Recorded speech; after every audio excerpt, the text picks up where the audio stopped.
రెగ్యులర్గా అయితే కొంచెం మీకు బోర్ అవుతుంది, కొంచెం టాపిక్స్ అయితే వేరే టాపిక్ మనం చదువుకున్నాం కదా బైబిల్ రీడింగ్, దానిపైన కొంచెం వాక్యం కదా. చాలా మంచి అధ్యాయం. క్రైస్తవుల్లో చాలా మంది అధ్యాయాన్ని కంటపడి చేస్తారు. మనకి చాలా మంది క్రైస్తవులు కీర్తనలో కట్టపాట అధ్యాయం కాదంటే అదే చెప్పేది 91వ అధ్యాయం. ఆ అధ్యాయం చాలా మంది ఊరికే ఒక అలవాటుగా చెప్తున్నారు. మనమైతే అలవాటు కాకుండా దాన్ని పూర్ణ మనసుతో ఆత్మతో మనము దేవుడిని ఆ విధంగా ఎక్స్ప్రెస్ చేయాలి. అదే అర్థం. దాంట్లో ప్రాముఖ్యమైన విషయం ఏమంటే యెహోవాను ఆశ్రయించుట అనమాట. ఎవరిని ఆశ్రయించేది? దేవుని ఆశ్రయించుట. మనకు చాలా సందర్భాల్లో కొన్ని మన అవసరాలు బట్టి కొంతమందిని ఆశ్రయిస్తుంటాం అంటే కదా వారి యొక్క సహాయము కోరుకుంటాం. వారి యొక్క అండ, ఆశ్రయం, సహాయం, వారి యొక్క తోడు, వారి యొక్క ధైర్యం మనం కొన్నిసార్లు ఆశిస్తూ ఉంటాం. అంతేం లేదు, మనుషులుగా మనము అది ఒకరినొకరు ఆ విధంగా. అంటే కీర్తన గ్రంథం అంతా ఏం చెప్తుందంటే దావీదు రాజు సుమారుగా 73 కీర్తనలు అర్థమే ఉన్నాయి దాంట్లో. మిగతా వాళ్ళు ఇంకా 5 మంది రాష్ట్రం. దావీదు కూడా చాలా పాడతాడు, మంచి పాటలు, ఆయన మంచి స్వరం ఉంది, బాగా పాడతాడు, మంచి భక్తులు, ధైర్యశాలి. దేవుడు ప్రత్యేకంగా ఏది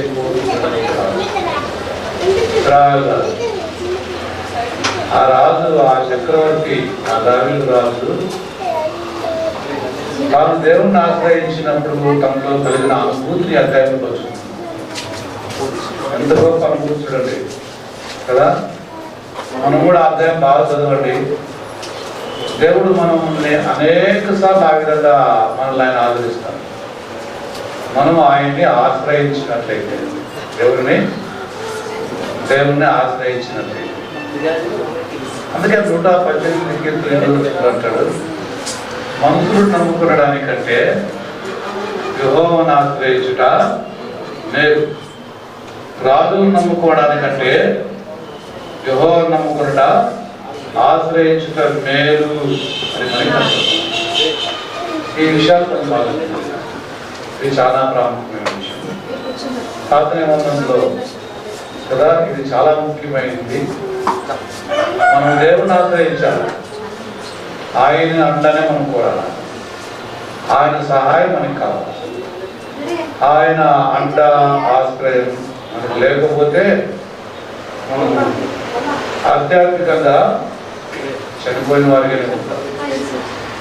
శారీరకంగా ఏదో నా ఉద్యోగం, నా వ్యాపారం, నా విద్య, నాకున్న పరపతి, నాకు ఆశ్రయం అని మనం అనుకుంటాం. కానీ దేవుని ఇంట్లో అవేవి కూడా దేవునికి ఎన్నికైనప్పుడు కావాలి. దేవునికి కావాల్సింది ఆధ్యాత్మికంగా మనం ఆయన ఎంత ఆశ్రయిస్తున్నాం. కొన్నిసార్లు శారీరకమైన విషయాల్లో కూడా దేవుని ఆశ్రయించడం తప్పేమీ లేదు, ఆశ్రయించవచ్చు కదా. దానికి ఎగ్జాంపుల్ దావీదే. చాలా సార్లు తను వేటాడి చంపే ప్రయత్నం ఈ రాజు చేసినప్పుడు సౌలు యెహోవాను ఆశ్రయించినాడు. ఎవరు?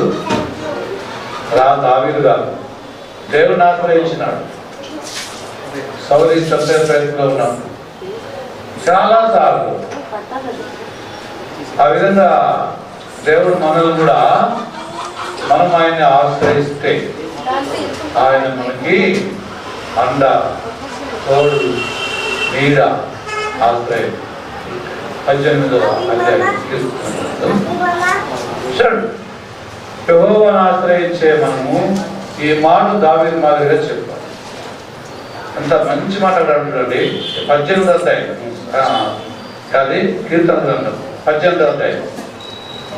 యెహోవా చూడండి, యెహోవాను ఆశ్రయించే వారు చెప్పే మాటలు ఇవి. యెహోవా నా బలమా. మనం దేవుడిని ఎంత ప్రేమిస్తున్నాం? దావీదు అంటాడు, యెహోవా నా బలమా. మీకు తెలుసు అనుకుంటారు, తెలుసా? చాలా చెప్పినాను కదా, బలమైన కార్యాలు దావీదు చేసినాడు. దావీదు చేసినాడా? దావీదుతో దేవుడు చేయించినాడు. దావీదుతో దేవుడు చేయించిన బలమైన కార్యాలు, చాలా బలమైన కార్యాలు. గొలియాతును చంపి దావీదు ఊరేగింపులు వచ్చేటప్పుడు ఆ పాటలు అంతా ఒక పాట పాడారు. ఏమని పాట పాడారు? దావీదు 10,000 మంది శత్రువుని జయించిన, సౌలైతే 1000 మంది అని పాట పాడారు. ఇది విన్నప్పుడు సౌలుకి ఎక్కడ లేదు, కోపం చేసి వీళ్ళందరూ నన్ను చులుకం చేసి ఎవరు తెచ్చిస్తున్నారు? దావీదు తెచ్చిస్తున్నారు. రైతులు, నేను రాదు కదా. అవునా? తను మర్చిపోయినాడు. ఏం మర్చిపోయినాడు తెలిసిన? గొలియాతు తొడగొట్టి మీసాలు దువ్వి మీలో మగవాడు లేడా అన్నప్పుడు తోక ముడుచుకోలో దాబెట్టుకున్నాడు కదా. నేను మీ శత్రువుని కాదా? మీరు నాకు శత్రువులు కాదా కదా? నన్ను జయించలేరా? నాకు పోరాడలేరా?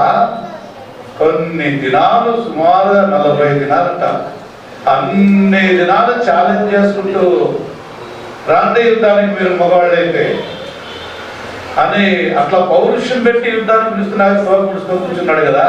ఇప్పుడు వచ్చింది దేవుడు. ఎప్పుడు? ఇప్పుడు ఎవరు లేరు అక్కడ. గొలియాతు లేడు కదా. ఆ కేకలు బంద్ అయిపోయినాయి కదా. గొలియాతు లేడు, ఇంక అయిపోయింది. అవతల తీరిపోయింది దావీదుతో ఇప్పుడు అద్ది. అందుకే ఇప్పుడు దావీదుని చంపే ప్రయత్నంలో ఉన్నాడు. గొలియాతుని చంపితే ఎవరైనా సరే దేశంలో వాళ్ళకి రాజు ఇస్తానని చెప్పినటువంటి వాడు, నా కూతురించి పెళ్లి చేస్తా అని చెప్పినటువంటి ఈ రాజు ఈ పొగిడింపులకి అవమానం అయింది అతనికి. ఏ పొగిడింపులకి? సౌలు 1000 కొలది, దావీదు 10,000 కొలది శత్రువులు హతమార్చి అన్నటువంటి ఆ పాట ఎదురు బేజరైపోయిందా? సౌలుగా సరిపలేదా? ఆ విధంగా దావీదు పైన ఎదురుతా ఉన్నాడు. ప్రతిసారి దావీదు చంపే ప్రయత్నం చేస్తా ఉన్నాడు. అప్పుడు దావీదు ఎవరిని ఆశ్రయించినాడు? నీవే ఆశ్రయము అని పాట పాడతాం తెలుసా? మనకి దేవుడే ఆశ్రయం. నా దుర్గము నీవే.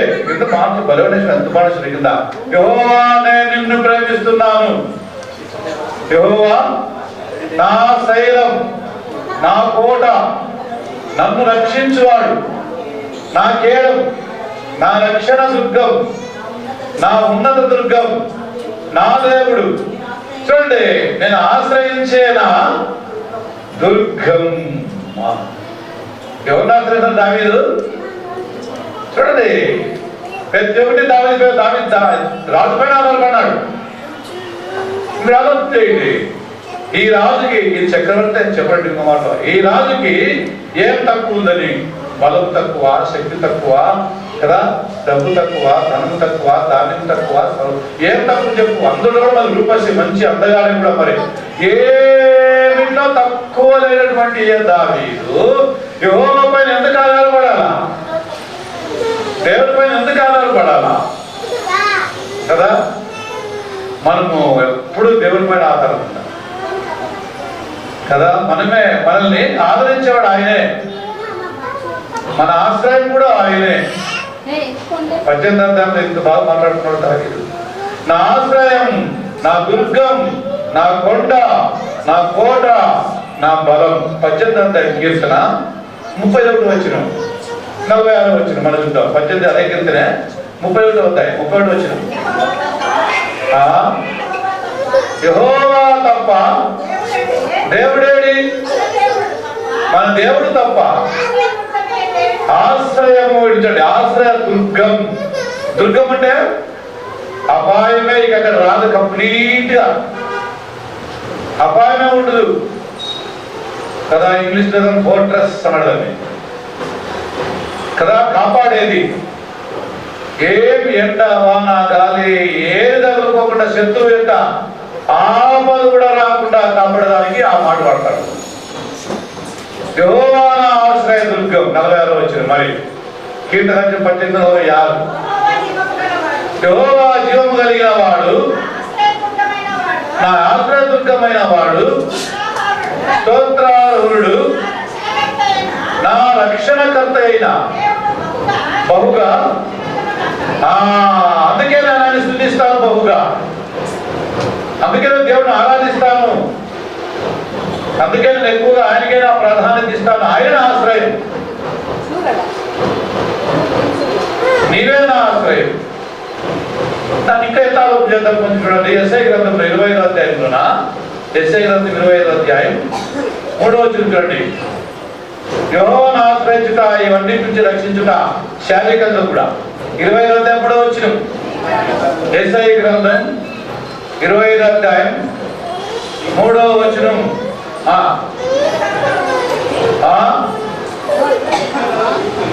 భీకరుల ఊపిరి గోడకు తగిలిన గాలి వాన వలె ఉండగా నీవు బీదలకు శరణము అంటే ఆశ్రయం. ఇది శరణం అంటే ఆశ్రయం. నీవే గాలి వాన ఎండ తగులుకోకుండా కూడా నాకు ఆశ్రయం నీవే, కొండ నీవే, నా బండ నీవే, నా కోట నువ్వే, నా దుర్గం నువ్వే, ఏది నాకేమాత్రం కూడా హానియే చేయదు. 4వ అధ్యాయం యెషయా గ్రంథం 6వ వచనంలో మరొక మాట రాబడింది. యెషయా గ్రంథం 4వ అధ్యాయం 6వ వచనంలో ఇంకా ఏమో కొంచెం చూద్దాం. పగలు ఎండకు నీడగాను, గాలి వానకు ఆశ్రయము. అది గాలి వానకు ఆశ్రయంగా కూడా నీవే. శారీరకంగా శరీరానికి సంబంధించి కూడా దేవుడు మనకి సహాయం చేయగలడు. దేవుడు ఆ విధంగా దావీదు చేసినాడు సహాయం. అందుకే టోటల్ గా దావీదు దేవునిపైనే ఆధారపడినాడు మొత్తం ఈ రాజు. అందుకే రాష్ట్రాలు 118 కీర్తన 8వ వచనంలో ఆ మాట చూద్దాం. 118వ దావీదు కీర్తన 8వ వచనం చూద్దాం. 8వ వచనం 9వ వచనం 8-9. మనుషులను నమ్ముకోవడానికంటే యెహోవాను ఆశ్రయించుట మేలు. ఎవరు నమ్ముకోవడానికంటే మనుషులు నమ్మద్దని మోసగలే, అవునని కాదనే అబద్ధికులే కదా. మోసాన్ని మనసులో పెట్టుకునే ఏదో చేసేది చూస్తారంటే ఎంత మనుషులు నమ్మకం. ఎందుకంటే ఈ ఎక్స్పీరియన్స్ దావీదు బాగా. వాళ్ళ మామ సౌలు ఎంత మోసం చేసినాడు. అర్ధరాత్రి కలిసిన బదులుగా కూతురు నుంచి పెళ్లి చేసిన బదులుగా ఏం చేసినాడు, చంపే ప్రయత్నం చేసినాడు. అయినా దావీదు ఎప్పుడు ఆ రాజ్యం కోసం కానీ దానికోసం కానీ ఆశపడి ఆయన ఆ యుద్ధం చేయడానికి కొలియాలతో కదా. ఆ యుద్ధం చేయడానికి దావీదు కారణమే చెప్పినాడు. ఆ స్వరం విన్నాడు, గొలియాతు వాయిస్ విన్నాడు. మీకు రోషం లేదా, మీరు శత్రువులు కారా, నేను మీ శత్రువుని కాదా, మీరు నాతో పోటాలేరా, మీరు మగవాళ్ళు కారా అని ఆ గొలియాతు కేక్ వేస్తామంటే అది ఇంటారు దావీదు. ఎవరు వాడు ఎవరు ఎవరు మాట్లాడేది కదా. దావీదు అడుగుతున్నాడు నేను సైన్యంలో ఎవరు ఆ వ్యక్తి, ఎవరు అతను ఎవరు అంటే వాళ్ళు అన్నారు వాంతనే ఉంటారు. నాకు డీటెయిల్స్ కావాలా, ఎవరు ఆ వ్యక్తి, ఏమి ఎంత ధైర్యం వాడికి, జీవము కలిగినటువంటి దేవుణ్ణి దూషించడానికి, దేవుని పిల్లల్ని దూషించడానికి వాడంతని వాడు ఎవరు వాడు చెప్పని ఎంక్వైరీ చేసినాడు. వాళ్ళ అన్నలు వచ్చి నువ్వు ఎందుకు వచ్చినావో దాన్ని చూసి మొదటిసాలప్ప మేమే శారదాన్ని మూలు నృత్యం వచ్చినామని చూసి వాడు సుమారుగా 17 అడుగులు మనిషి వాడు ఎంత ఆ రాక్షసుడుగా ఉన్నాడు వాడు. అంతే ఏం దిగి నువ్వు ఎందుకు వచ్చినా వాడు ఇచ్చిన వద్ద వెళ్ళిపో చెప్పంటే కదా అది కేర్ చేయలేదు. దావీదుకి ఎంత వచ్చిందంటే నిన్ను చంపి ముక్కులు చేసి నిన్ను కాకుల గద్దలకు విందు చేస్తానన్నాడు. ఎవరుతోనా గొలియాతుని. చూడండి ఎంత ప్రవేశం ఉందో. దేవుడిని దూషిస్తున్నాడు. దేవుని ప్రజలు ఇశ్రాయేలు దూషిస్తున్నాడు కదా. ఆ విధంగా టోటల్ గా దేవుని ప్రజల్ని దేవుని దూషించిన దానికే యుద్ధం చేస్తాడే కానీ రాజ్యాన్ని ఆశించి మాత్రం కాదు. అయితే అది ఆ రాజు చెప్పినాడు గెలవలేక, ఎవరి దగ్గర కొలియాత్తో గెలవలేక ఆ విధంగా ఆ రాజు చెప్పినాడు కానీ అయితే దానికి ఆశ లేదు, ఆ ఉద్దేశమే లేదు కదా. మనం దీని నుంచి ఏం నేర్చుకుంటాం?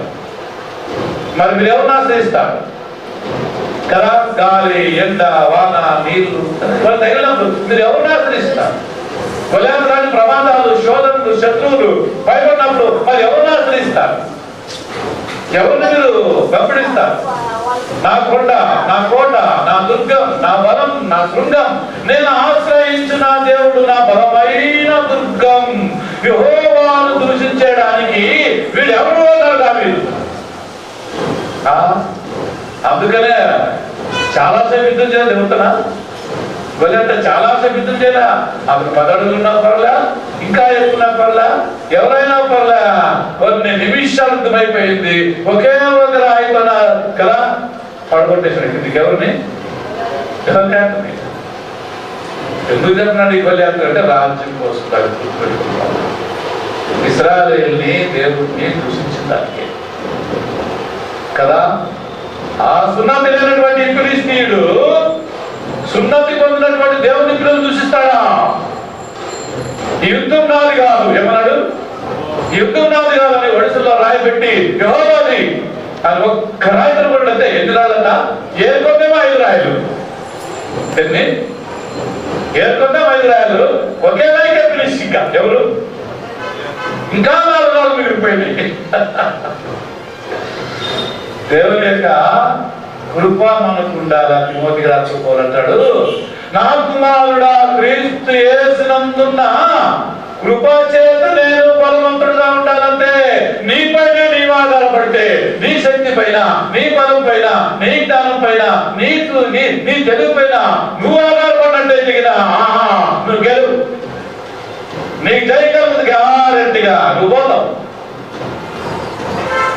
నీ బలాన్ని నమ్ముకుంటే, నీ తెలివిని నమ్ముకుంటే, నీ శక్తిని నమ్ముకుంటే మోసపోయినట్టే నువ్వు. దేవుడు నిన్ను వదిలిపెట్టేస్తాడు గ్యారెంటీగా కదా. అందుకనే మన సొంత జ్ఞానము, తెలివి, బలపైన ఆధారపడుతుంటారు దేవుని పిల్లలు. మనము యెహోవాను ఆశ్రయించాలా. ఎవరంట? దేవుడిని ఆశ్రయించాలా. నీవే నా శరణం అనాలా, నీవే నా రక్షణ అనాలా, నీవే నా కొండ అనాలా, నీవే నా సర్వము అనాలా. పరమగీతం 2వ అధ్యాయం 14 మాట ఉంది, దాన్ని కొంచెం చూస్తామా కదా. పరమగీతం 2వ అధ్యాయం 14 సురమిత్తి చెప్పినటువంటి మాట ఎంత బాగుంటుందంటే దేవుడి పిల్లగా మనం దాన్ని మనకు అన్వయించుకున్నాము కదా. బండ సందుల్లో ఎగురు నా పావురమా, పేట బీటలను ఆశ్రయించే నా పావురమా. ఈ బండ బీటలు దీనికి ఎప్పుడు కావాలా? పేటు బీటలు ఎప్పుడు ఆశ్రయిస్తుంది పావురం? అది డేగ వెంటాడినప్పుడు, పావురాన్ని వెంటాడినప్పుడు ఆ డేగతో తప్పించుకోవడానికి అది వెంటనే దీని దగ్గర ఆ పేటు బీటలు ఆశ్రయిస్తుంది. ఆ బండ సందుల్లో తొలుకుంటుంది. అప్పుడు ఆ డేగ నగరం రాలేదు, ఎస్కేప్ అయిపోతుంది. అప్పుడు ఏది? ఆ బండ పాత నిబంధనలో యెహోవా దేవుడికి సూచనగా ఉంది. ఇశ్రాయేలుకు బండ అంటే యెహోవా అని పాత నిబంధనలో చెప్తాడు. అదే అంటున్నాడు, ఆ బండ క్రీస్తే. మనం క్రీస్తుని ఆశ్రయించాలా. ఈరోజు మన విషయం కూడా అదే. మనం ఎవరిని ఆశ్రయిస్తున్నాం? ఎవరి దగ్గర మనము ఆధారంగా ఆశ్రయంగా ఉన్నాం? కాబట్టి ఈరోజు ఈ మంచి సబ్జెక్ట్ కొంచెం ఆలోచన చేద్దాము. పాత నిబంధనలో తిరిగి చాలా ప్రాధాన్యత ఉంది.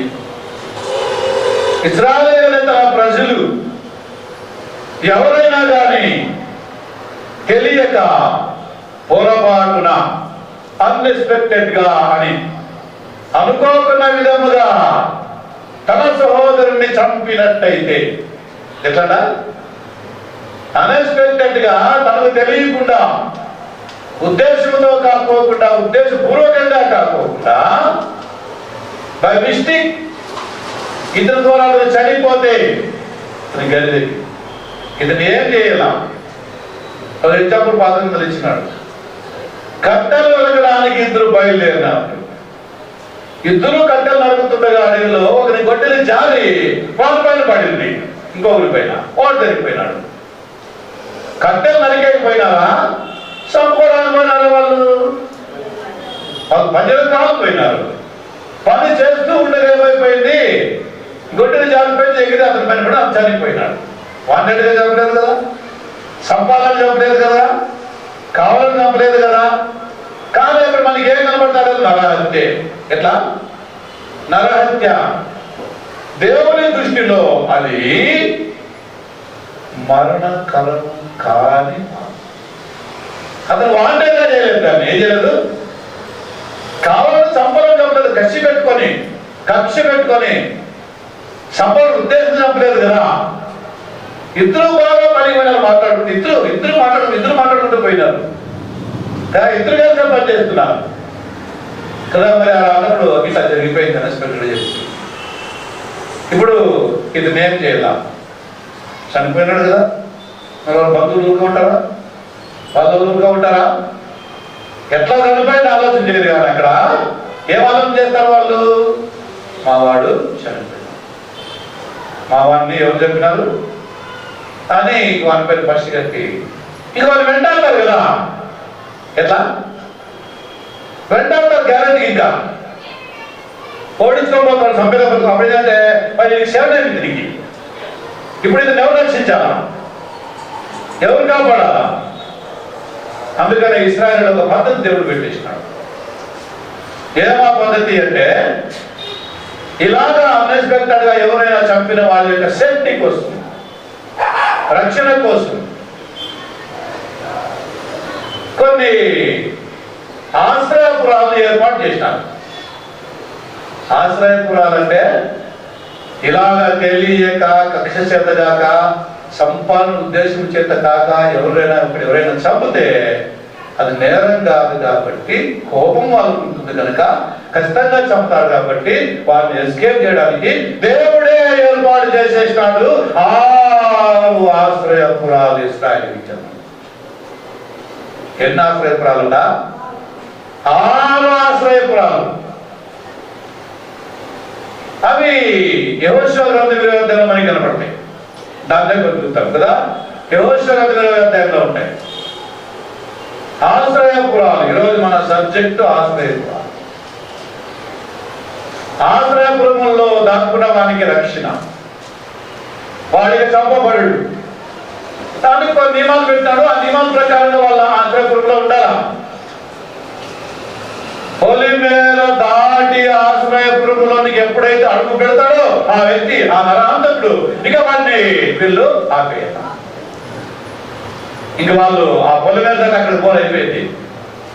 వాడు బతికిపోయినట్టు చూస్తాం. ఎప్పుడు వస్తాడు పోయి రాడు. దీన్నే ఆశ్రయం అంటారు. ఈ టైంలో మీకు రక్షణ కావాలా? ఈ టైంలో ప్రాణం కాపాడబడాలా? నాకు మాట చెప్పండి, మీరు చెప్పండి నాకు. ఇది చేసింది నేరమా, నేరం కాదా? అతను చంపింది నేరం కాదా, నేరమా? యాక్చువల్గా నేరమేం కాదు, కానీ మనకి ఎంత కనపడుతుంది? అది నేరమే. వాళ్ళ బంధువులకి ఎంత కనపడుతుంది? మా వాడిని చంపినాడు అంతే. వాడిని చంపినాడు, ఊరికే చంపినాడు. ఎట్లా మొత్తానికి వాడిని కొట్టితే వాడి పని పడింది కాబట్టి మేము వాడిని చంపేస్తాం. ఇప్పుడు మన లోకంలో జరిగేది కూడా ఇవే కదా. ఎవరైనా ఒకరు మర్డర్ చేస్తే వాడు పోయి వెంటనే పోలీసు సరెండర్ అయిపోతాడు కడగా. పోలీసు స్టేషన్లో కూర్చుంటే అయిపోయినంత ఇంకా వాడిని వీళ్ళు ముట్టుకోరు. ఎందుకంటే ఎవరున్నారు? కాపాడే పోలీసులు ఉన్నారు కదా. ఇంకా వాడిని తీర్పై న్యాయమై ఏమయ్యేదాకా వానికి ఏం చేసుకోలేదు. వీళ్ళు మాత్రం చంపాలా ఉంటారు లోపల. కానీ ఏం లేదు, ఏమైంది ముందుగా పోయి పోలీసులను ఆశ్రయించినాడు. ఎవరిని ఆశ్రయించినాడు? సేమ్ ఈరోజు ఇది ఎట్లా వచ్చింది లోపల అంటే ఆ బైబిల్లో అక్కడ ఉండింది. అది మోసే ద్వారా దేవుడు నియమించినాడు దాన్ని. యెహోషువ కాలంలో ఆశ్రయపురాలు 6 చూద్దాం. యెహోషువ గ్రంథం 20వ అధ్యాయం 6వ వచనం చదవండి. 7వ వచనం అనుకుంటాను. 7వ వచనం. అప్పుడు వారు చదువు. ఆశ్రయపురాలు గుర్తుపెట్టుకోండి. ఆశ్రయపురములు ఇది కేవలము నరహత్య చేసిన వారిని రక్షించడానికి, తెలియక నరహత్య చేసిన వారిని రక్షించడానికి. ఆశ్రయపురాల్లో ఎవడు ఎంత అయిపోతే కూడా రావుడు, అంతలోపే వాటిని వీళ్ళు లాక్కొని చంపేస్తారు. అందుకనే ఆ సంఘటన జరిగిన వెంటనే వాడు పరుగులో ఆశ్రయపురం దాక్కుంటాడు. ఆడపోతే ఇక వాటికి చేరుకోవాలి. అట్లు ఇశ్రాయేలుకి 2 స్థలాల్లో 6 ఆశ్రయ స్థలాలని, ఆశ్రయపురాలను ఏర్పాటు చేసినారు కదా. గలిలయలో 3 అది మొదట 7వ వచనం, 20వ అధ్యాయం 7వ వచనం. దేవుని స్తోత్రం. అర్థమండి.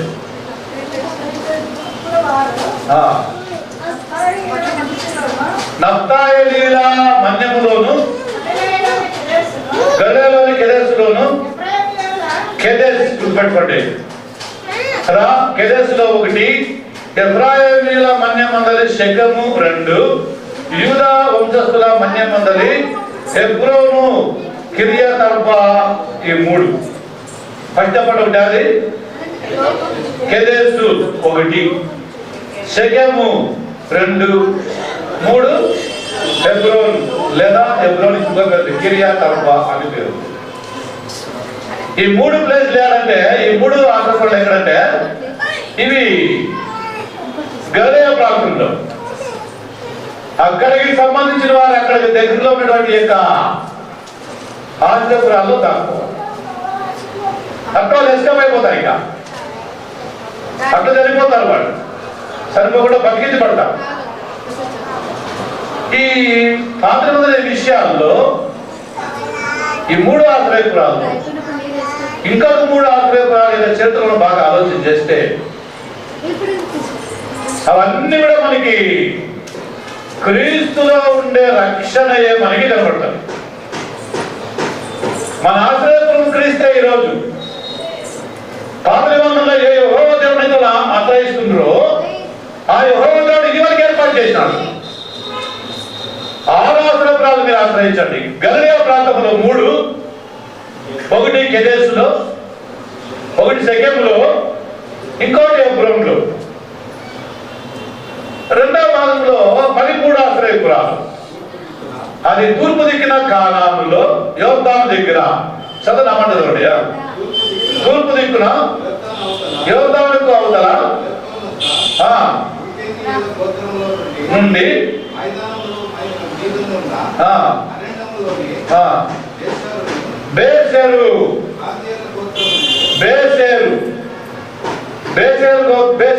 బేసేరు ఊరిలో అక్కడ ఆశ్రమం కట్టారా. రాగోతు అనే స్థలంలో గోత్రంగా ఒక ఆశ్రమం కట్టాలా. 3వది గిలాదు. ఈ ప్రాంతాల్లో ఆశ్రమం మొత్తం 6 అయినాయి.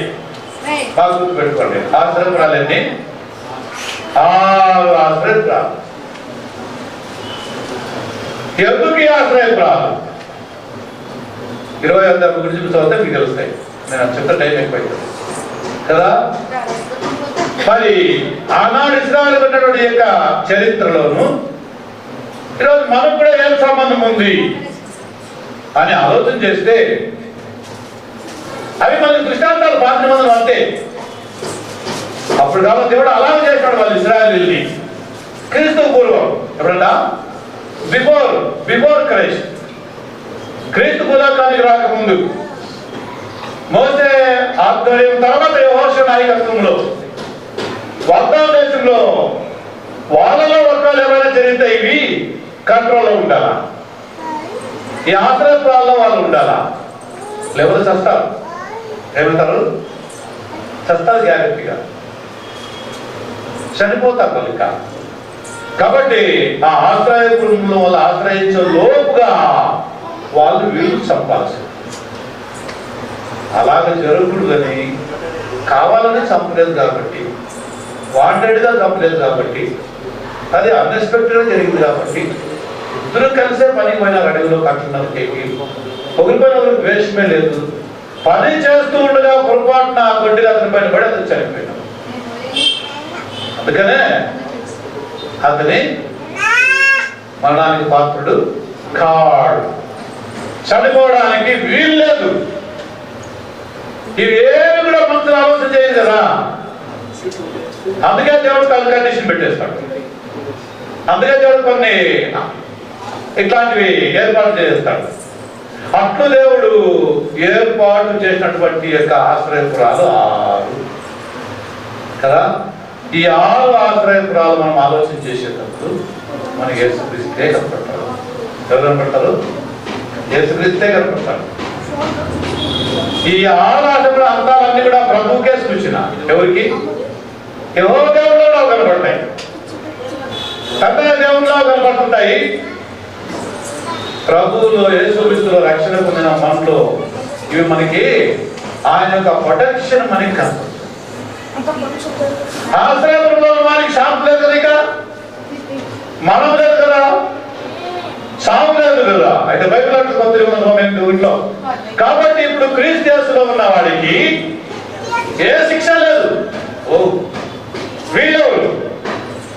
ఇక్కడ కొన్ని గోత్రాల నుంచి కొన్ని స్థలాల్లో అక్కక్కడ 6 ఆశ్రయపురాలను ఏర్పాటు చేయడం జరిగింది. ఇశ్రాయేలు యొక్క 12 గోత్రాల వారికి. మరి యేసుక్రీస్తులో ఎన్ని గోత్రాలకి ఎవరికి అని ఆలోచన చేస్తే క్రీస్తు రక్తంలో కడుగున్న ప్రతి ఒక్కరికి ఆశ్రయం క్రీస్తే, ప్రతి ఒక్కరికి దుర్గం ఆయనే, ప్రతి ఒక్కరి అండ ఆయనే, ప్రతి ఒక్కరికి ఆయనే. యేసు ప్రభు మనకు ఈ ఆశ్రయం కావాలనే ఉద్దేశంతోనే దేవుడు ముందుగానే యేసుని ఆశ్రయరూపముగా ప్రవచనాల్లో ప్రవేశించేసినాడు. యెషయా గ్రంథం 53వ అధ్యాయం. యెషయా గ్రంథం 53వ అధ్యాయం 5వ చూద్దాం ఒకసారి. యెషయా గ్రంథం 53:5 వచనం. అతిక్రమములను బట్టి అతడు గాయపరచబడెను, మన దోషములను బట్టి అతడు నలగొట్టబడెను, సమాధానాత్మక శిక్ష అతని మీద పడెను. ఆయన దెబ్బలు ఎక్కడ పడి చెప్పండి ఒకసారి. 2 అధ్యాయం చూడండి, ఆయన కాలు చూడండి. ఆయన చైలే మనకి ఆశ్రయం, ఆయన కాళ్ళే మనకు దుర్గం. చూడండి కదా, యేసే మనకు కోట. అందుకనే దేవుడు ముందుగానే యేసులో మానవ కోటికి ఈ ఆశ్రయం అని కల్పిస్తున్నాడు. ఇక్కడ ఆ 6 ఆశ్రయపురాల్లో తాత్కాలికంగా ఉంది, కొంతకాలమే జరిగింది అంతే. అది తర్వాత యేసు వచ్చేంత వరకు కూడా కొన్నాళ్ళు ఉంటుంది అంతే. అది యేసు ప్రభు వచ్చిన తర్వాత నియమాలే మారిపోయాయి. ఇప్పుడు యేసు ప్రభు ఆశ్రయం, ఆయన మన కొండ. మలాకీ గ్రంథంలో 4వ అధ్యాయంలోన 2వ వచనంలో ఈ దేవుడు కుమారుడు యొక్క స్థితిని అక్కడ చెప్తున్నాడు.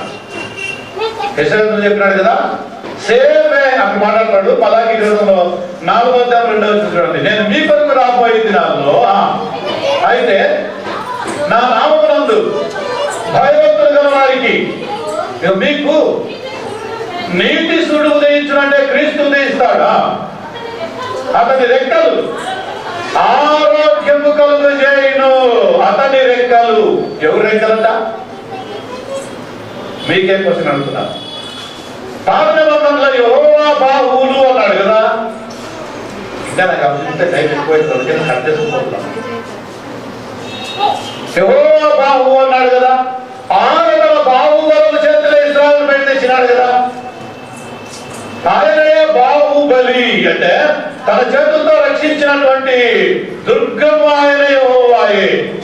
ఆ దేవుడే దేవుడు తన కుమారు ద్వారా ప్రపంచాన్ని రక్షించడానికి కదా ఈ కుమారు యొక్క హస్తాలని ఆయన బలపరుస్తున్నాడు, ఆ కుమారు యొక్క చేతుల్ని గాయపరుస్తున్నాడు. అది దేవుని ఉద్దేశం. ఆ యేసు యొక్క హస్తాలే రెక్కలు. ఏమిటా రెక్కలంటే? కోడి తన పిల్లల్ని ఎక్కడ పొందుతుంది? ఎందుకు పొందుతుంది? కోడి పైన పిల్లలు పెట్టుకుంటే ఏమవుతుంది? రెక్కల లోపల పెట్టుకుంటే ఏమవుతాయి పిల్లలు చెప్పండి? రెక్కల లోపల పిల్లలు ఉంటే ఏమవుతాయి? కోడికి తల్లి పైన కూర్చుంటే ఆ పిల్లలు ఏమవుతాయి? ఏది ప్రొడక్షన్ మీరు చెప్పండి? రెక్కల కింద ఉండేది ప్రొడక్షనా? రెక్కల పైన ఉండేది ప్రొడక్షనా? ఒకవేళ మా అమ్మ చాలా బలశాలిలే అని కోడి పిల్ల నేను అంటే పెరిగిదాన్ని కాను, మా అమ్మ చాలా గ్రేట్ అని తెలుసులే. వాడు ఏది పై కూర్చోండి అనుకో, ఇది పై కూర్చోండి కదా అదే తల్లి చూసే కావు కదా, పై కూర్చోంది కదా, ఎగరెప్పుడు అవుతుంది కదా పాపం. శత్రువు ఆ పై ఉన్నటువంటి ఆ పిల్లని తీసుకోవడానికి దిగినా కానీ ఇది ఎగరడానికి ఆస్కారం లేదు, ఇది పై కూర్చోంది. అది అప్పుడు దానికి సేఫ్టీ ఉండదు దానికి, ఆ పిల్లకే సేఫ్టీ, తల్లికి తల్లి సేఫ్గా ఉంటుంది. మొత్తాన్ని కదా తల్లి పైన సేఫ్టీ లోపల సేఫ్టీ అంటారా? తల్లి పైన ఉంటే సేఫ్టీనా? రెక్కలు పైన ఉంటే పిల్లకి సేఫ్టీనా? రెక్కలు లోపల ఉంటే పిల్లకి సేఫ్టీవా? ఏది సేఫ్టీ చెప్పండి మీరు? రెక్కల కింద ఉండాలి కదా. అప్పుడు ఆ రెక్కలు ఏం చేస్తారు? ఈ పిల్లల్ని కోడి పిల్లల్ని లేపేటప్పుడు రెక్కల్లో పొందుతుందా? రెక్కల పైన పొందుతుందా? ఆహా, రెక్కల పైన పొందుతుంది. వాడిని ఎప్పుడైనా పిల్లలు లేపించుంటారు మీరు, రెక్కల పైన పొదిగేదండి. చెప్పండి, రెక్కల పైన రెక్కల కిందదా? కోడి ఎప్పుడు పొదగలేదా? కోడిని ఎప్పుడు పొదగలేదా? ఎన్ని గుడ్లు వేసింటారు? కొంతమంది తండ్రిగా పిల్లలు లేపాలని 12 గుడ్లని పెట్టి కోడిని 2 సార్లు నీళ్ళు అద్దె పెట్టారు అసలు. ఎందుకు చెప్పండి? ఆ చలికి ఇంకా బాగా ఎక్కిస్తారు. ఎవరికి? ఆ గుడ్లకి. కరెక్ట్ 3 వారాల్లో మీరు బాగుంటుంది. 19 రోజు 20 రోజులు అప్పుడు 3 వారాలు కరెక్ట్గా అప్పుడు బయటకు వచ్చేస్తాయి.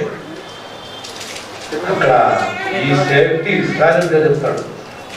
మీకు రాబోయే దినాల్లో నేను నియమించే ఆ రక్షకుడు నీతి సూర్యుడు నా కుమారుడు క్రీస్తు, ఆయన రెక్కలే, ఆయన చేయలే మీకు ఆధారం, ప్రొటెక్షన్ కదా. మరి ఇప్పుడు ఆ చేయలు ఏం చేశారు? వేగుతో సిలువు కొట్టేసినారు, అదే ప్రొటెక్షన్. ఆయన ఆ విధంగా కొట్టుట తండ్రికి ఇష్టమాయని చెప్పి 53 వేసాడు. అందులో ఉంది అదే మాటే.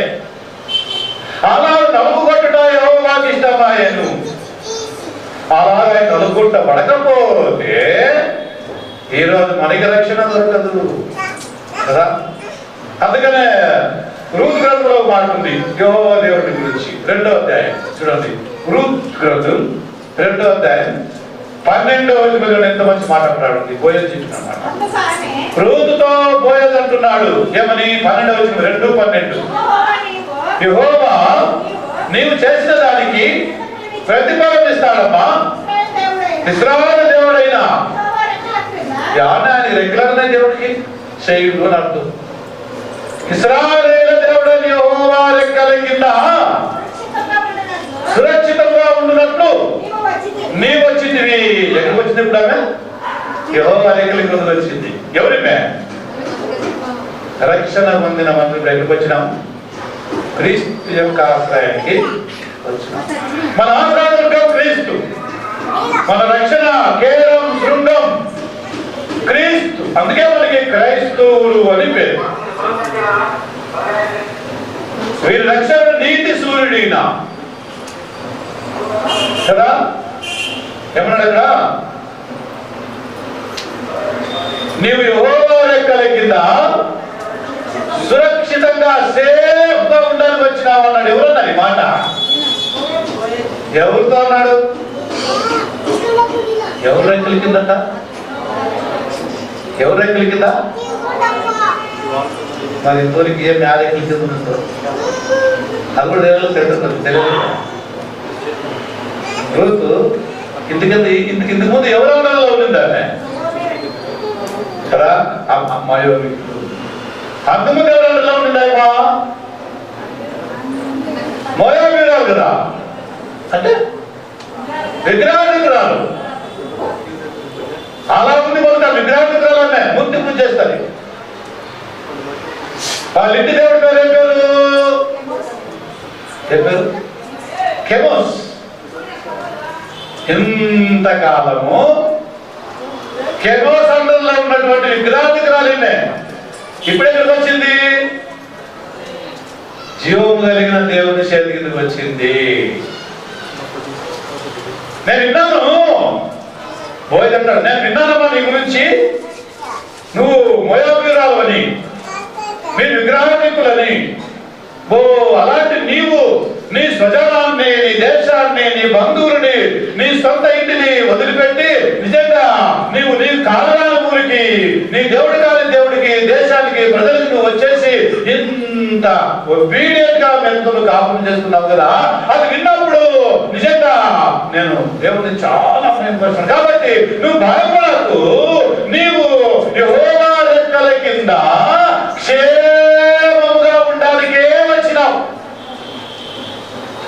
నిర్భయంగా ఉండు. ఎవరన్నా ఉన్నావు ఇప్పుడు? రూతు మరి ఎప్పుడు కూడా తన తల్లిని కానీ, విగ్రహాలను కానీ, వారి నుంచి వచ్చే ఆ లాభాలను కానీ ఎప్పుడు కాల్చలేదు. ఎవరు? నిజమైన స్త్రీ, నిజమైన బిలీవర్, ఒక విగ్రహాలు దేవుళ్ళకి వచ్చిన తర్వాత మరి ఆ వైపు చూడలేదు, ఆ వైపు మళ్ళీ ఆలోచన చేయలేదు. మమ్మల్ని ఖర్చులు పెడతారు, మమ్మల్ని నాకు హోలీకి నాకు రంగం చూపిస్తారు, నాకు నెక్లెస్ తెచ్చిస్తారు, నాకు చైన్ వేస్తారు, మా పిల్లలు కమిస్తారు, ఆ పండుగ చేస్తారు, ఈ పండుగ చేస్తారు. నేను పోకపోయినా అక్కడ పోతే మేము నాకు అర్థం చేస్తారు, ఇప్పుడు చేస్తారు. వాళ్ళు ఎవరు? నేను విడిచి వచ్చినటువంటి విగ్రహాలు వాళ్ళు. మరి నువ్వు ఎందుకు జ్ఞాపకం చేసుకుంటావు? రూతుమని చెప్తుంది ఇప్పుడు ఇక్కడ. అందుకే రూతు అంటాడు, చాలా మంచి పని చేసి మీ తోడుకోడు వెళ్ళిపోయింది కదా. ఎవరు తోడుకోళ్ళు? కోప వెళ్ళిపోయింది కదా. మళ్ళీ నువ్వు ఒక బయలుపోయినావా? నువ్వు ఒక పోకపోతివా? నీ మూడెంతో చనిపోయినాడు కదా. ఆ ముసలాంబు చెప్పాలి నీకు సత్యజామునే ఉంటే ఉండి అది నువ్వు కూడా అనుకోవచ్చు కదా. కాబట్టి నీవు చేసిన దానికే దేవుడు పంపిస్తాడు. యెహోవా రెక్కల కింద సేఫ్గా ఉంటావు. నీకు సంపూర్ణమైన బహుమానము ఆయన ఇస్తాడు. ఇది యెహోవా మాట, ఇది దేవుడి యొక్క చిత్తం. అందుకే నువ్వు ఇక్కడికి వచ్చినావు. అది ఈరోజు సంఘంలో ఎందుకున్నాం చెప్పండి. ఈ రూతు మాదిరిగా ఉన్నాం. సంఘంలో బాప్తిస్మం ఎందుకు చేరుకున్నాము? చాలా మంది కోడలు, అక్కలు సరైన మంచి అండర్స్టాండ్ లేకుండా ఇట్లా మిస్యూజ్ అవుతుంటారు. ఇట్లా మంచి వాక్యాలు అర్థం చేసుకుంటారు. అంతగానో మంచిగా ఉపదేశం చేయరు వాళ్ళకి. వాళ్ళు వీళ్ళంతా పట్టించుకోరు. వాళ్ళకి ఎప్పుడు సచ్చి కదా ముసలి వాళ్ళు గురించి మాయమ్మల్లిళ్ళు మాయమ్మల్లిళ్ళు మాయమ్మల్లిళ్ళు మాయమ్మ మాయమ్మ ఇవే అంటా ఉంటారు కదా. ఎప్పుడు ఇప్పుడు వస్తుందో అర్థం కాదు. ఇక్కడికి వాళ్ళు రక్షించబడినామంటారు, క్రీస్తు కనుగొన్నామంటారు, బాప్తిసం తీసుకున్నామంటారు, అన్నీ అంటారు. ఇంకా వాళ్ళు అమ్ముకోతే ఏముంది? నేను నమ్ముతున్నాను కదా. మా అమ్మ దసరా పడిన చీర పెడతాను, పెద్ద చీర. ఏం చీర? దానికే పోవాలా. కొంతమంది ఉన్నారు క్రైస్తవులు, ప్రతిదానికి పెద్దానికి రెడ్మిల్లు కంటే ఎక్కువగా పట్టించు. వాళ్ళు లేకపోతే లేవేమో అన్నట్ట. ఏమన్నా వాళ్ళు లేకపోతే మాకు మెడ్డలు ఏమీ లేదు అన్నట్టుగా ఎవరు పూజ చేస్తారు? వీళ్ళు అంతా మామూలు పెట్టి ఇంటిని పూజ చేస్తారు. వీళ్ళకి ఏమి లేదు అందుకే ఆడిపోతున్నాం, వీళ్ళతో ఏమి లేదు అందుకే ఆడిపోతున్నాం, వీళ్ళతో ఏమి ఉంది అందుకే ఆడిపోతున్నాం కదా. ఏమైందమ్మా వృత్తం ఏమైందమ్మా? అందుకే పోయే ఇంత ఖచ్చితంగా చెప్తున్నాడు. అత్తా ఏం చెప్పొద్దు, నా వెంట రావద్దని చెప్పొద్దు, నన్ను విడిచి పొమ్మని నీవు చెప్పొద్దు. నువ్వు ఎక్కడుంటే అక్కడే. నీ దేవుడే నా దేవుడు, నీ జనమే నా జనము, నీ దేశమే నా దేశము. మరణమే తప్ప నిన్ను నన్ను ఎడబాపేది మరొకటి చేసుకొని మనం తీర్మానం చేసుకొని దేవుని పిల్లలు మీరు కదా. కొన్ని విషయాలు నిజంగా మనం దేవుని పిల్లలు కఠినపరచుకోవాలా. ఎందుకంటే మనం తిరిగి ఆ పాత పద్ధతులు పోకూడదు అని దేవుడు చెప్పేది. మరి పాత అలవాటు పోకూడదు. వదిలిపెట్టినటువంటి విగ్రహం మళ్ళీ ఆరంభం కాకూడదు. ఆచారాలు మళ్ళీ ఆరంభం కాకూడదు. వస్తా పోతా ఉంటాయి. అట్లా అలవాట్లు అట్లే ఉంటాయి. ఇది పేరు మాత్రము ప్రార్థన ఉంటుంది. అందుకే దేవుడు నీతి సూర్యుడు అని ఇస్రాయేలు మధ్య పంపుతాను మాత్రం. ఇన్ని ఆశ్రయప్రాల్లో వాళ్ళు దాన్ని అర్థం చేసుకోవాలి, దాన్ని లోపడలేదు కదా. అందుకనే రాబోయే దినాల్లో ఇదిగో మీ కొరకు నీతి సూర్యుడు వస్తాడు. ఆ రెక్కలకి మీకేముంది? ఆశ్రయం ఉంది. యెహోవా రెక్కల కింద భయపడద్దండి. క్రీస్తు రక్తంలో కడగబడినట్టు మన అందరికీ పరలోకంలో వాగ్దానం. ఈ లోకంలో అవసరపడదండి. ఈ లోకంలో తిప్పులు పడి పాపాలు కడుక్కోకండి. ఈ లోకంలో లేని పనులు చేసి కదా శాపం చేసి వాటన్నింటి నుంచి వచ్చి దేవుళ్ళకి వచ్చిన కాబట్టి దాన్ని గుర్తుపెట్టుకోవాలి. పేతురు రాసిన మొదటి పత్రిక 2వ అధ్యాయం 24వ వచనం చూద్దాం ఒకసారి. మొదటి పేతురు 2:24 చూద్దాం ఒకసారి. మనం పాపముల విషయమై చనిపోయి నీతి విషయమై జీవించున్నట్లు తానే తన శరీరం నందు ఈయనెవరు? మన పాపాలు మోసుకున్న ఆయన ఎవరు? మానవ మీద మోసుకున్నాడు. ఒకసారి సిలువ చూడండి. అబ్బో 2-3 మేకులు ఆయన దేహం నిలబడిపోయి వేలాడతాం. అదే కదా మనం చెప్తున్నాం. 7 మార్కులు అదే సిలువలోనే జరిగేది. దాన్ని బాగా చూడండి, దృష్టించండి. మన పాపముల విషయమై ఆయన ఆ విధంగా మానవ మీద వేలాడుతున్నాడు. ఆయన పాపం చేయలేదు. ఆయన పాపం చేయలేదు. అదే అట్టగా వచ్చింది. ఆయన పొందిన గాయముల చేత మీరు స్వతంత్రం పొందుతుంది. మీరు గొర్రెలను దాటకపోతుంది. కానీ ఇప్పుడు మీ ఆత్మల కాపరి అధ్యక్షుడునైనా ఆయన వైపు మీరు మళ్ళీ ఉన్నారా? అది దేవుని వైపు మళ్ళీ ఉన్నాము. క్రీస్తులో తండ్రిని మనం చేరుకుంటున్నాం. బాప్తిజం పొందినాం కదా. ఏం పొందినాం? ఒకసారి వచ్చిన దానం చేసుకుంటాం ఎంత బాగుంది కదా. ఆయన రక్తంలో మన పాపాలు ఆయన మన కొరకు బాధపడ్డాడు. ఆయన మనకు డిపించినాడు. ఆయన పొందిన దెబ్బల చేతనే అన్నాడు కదా. కింద మాట ఉంది, ఆయన పొందిన దెబ్బల చేతనే మనకి స్వస్థత కదా. ఆ గాయముల చేత మనకి ఆరోగ్యం అంటే మన ఆత్మ రక్షణ, పాపక్షమాపణ. ఈ విధంగా దేవుడు నమ్మి మరణం పొంది బాప్తిసం పొందిన మనకి తిరిగి ఆ పాసిపై దగ్గర గ్రామం వస్తుంది, ఆ పురుషుపై దగ్గర గ్రామం వస్తుంది. ఎంత చెప్పండి. అంత వచ్చిందనుకో నిజంగా రియల్ కన్ఫెషన్ నీలో జరగలేదు.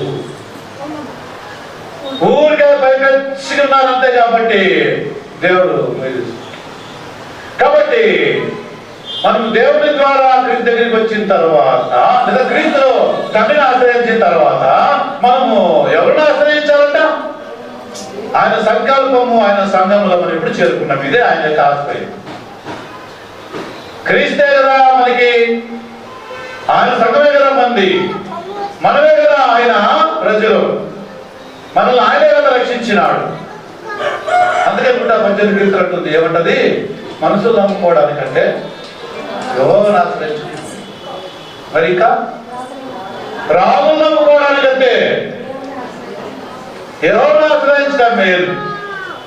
శారీరకంగా మన వాళ్ళు మనకు అంతో ఇంతో కొంత అధిక ఎందుకు పెంచు కానీ పరలోకాన్ని మాత్రం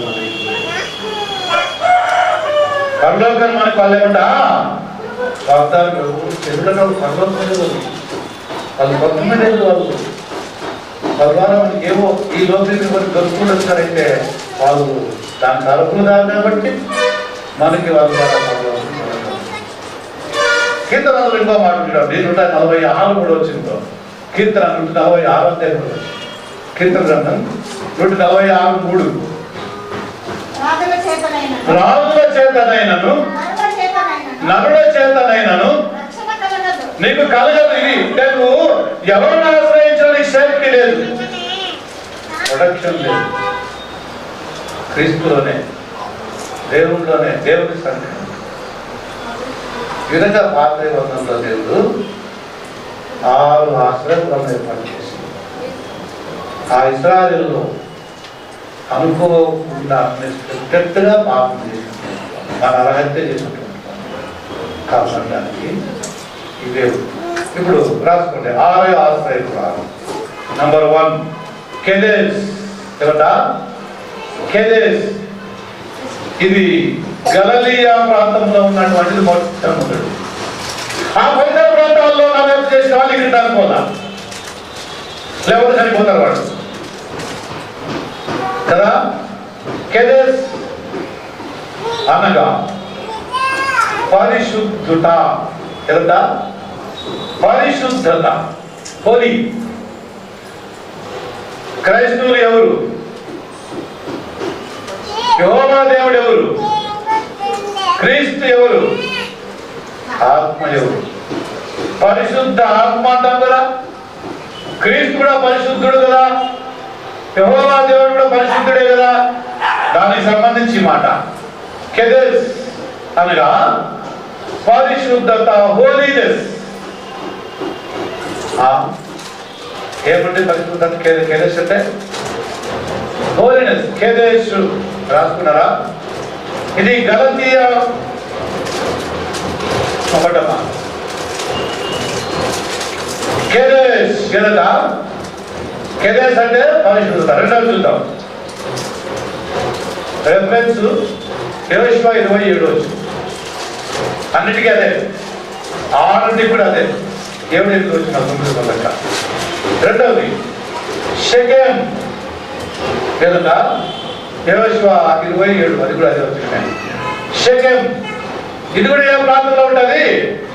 గలిలయకు సరిహద్దుల్లో ఉంటుంది కదా.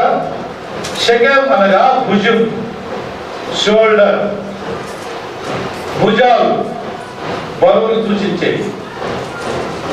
ఇది యెహోవా దేవుని యొక్క భుజం పాత నిబంధనలో. కొత్త నిబంధనలో క్రీస్తు యొక్క భుజం. ఎస్ఐ 9:6లో ఆయన భుజముల మీద రాజ్యభారం. భుజాలు ఎప్పుడు కూడా బరువును భరించే సంకేతం, బరువు వచ్చడానికి గుర్తు. ఇక 3వది హెబ్రోన్. హెబ్రోన్ అనగా ఇంకో పెద్దకి ఏముంది? హెబ్రోన్. కిర్యత్ అర్బా.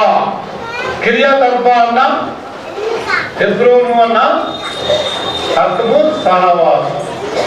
ఇంగ్లీష్ లో ఫెలోషిప్ అన్న. మొదటిది కెదెస్, హోలీనెస్. రెండవది షెకెం, షోల్డర్, భుజం. మూడవది హెబ్రోన్ అనగా ఫెలోషిప్, సహవాసం.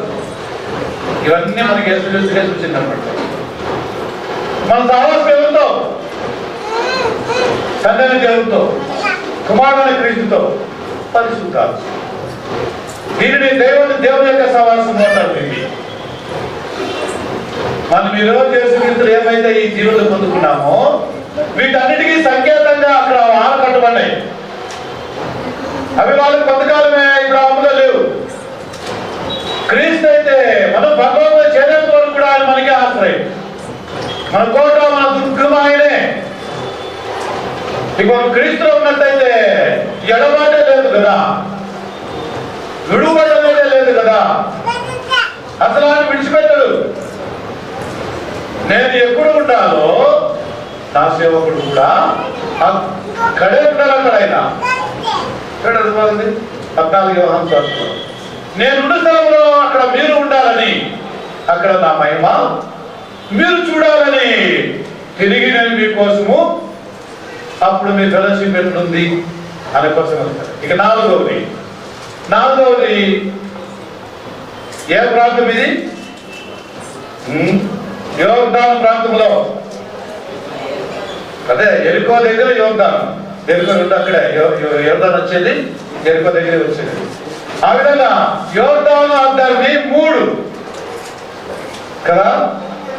దాంట్లో మొదటిది అది బేసేరు. బేసేరు అంటే ఇంగ్లీష్లో ఫోర్ట్రెస్ అన్నది, దుర్గం. ఏమంటా దుర్గం అంటే ప్రొటెక్షన్, సేఫ్టీ, నీకు అండ, ఆశ్రయం. నువ్వు ఏ మాత్రం భయపడే పనే లేదు. నువ్వు ఎవరి ఆధారంలో ఉంటావు? దేవుని యొక్క ఆధారంలో ఉంటావు. ఇదే సునిశ్చిగా సూచన. పరిశుద్ధుడు, భుజబలం కలిగిన వాడు, తర్వాత మనల్ని సహవాసానికి పిలిచిన వాడు మొదలుకుంటాడు 9. ఇంకోటి మళ్ళీ మన ఆశ్రయము దుర్గము. 5వది రామో. ఏదన్నా రామోతు అంటే ఉన్నతమైన స్థలం, మోస్ట్ హోలీ అని ఇంగ్లీష్లో కాదు, మోస్ట్ హై ప్లేస్, ఉన్నతమైన ప్లేస్, ఎత్తైనటువంటి అనుభవం.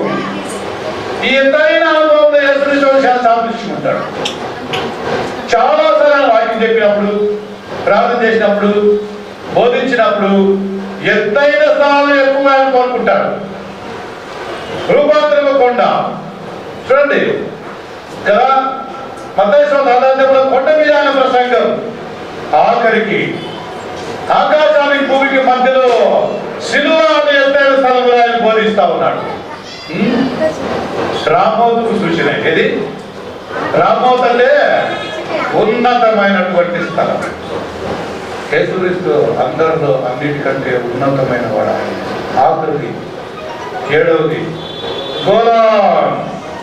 గోలాన్ అంటే నిరీక్షించుట లేదా ఆనందంగా ఉంట.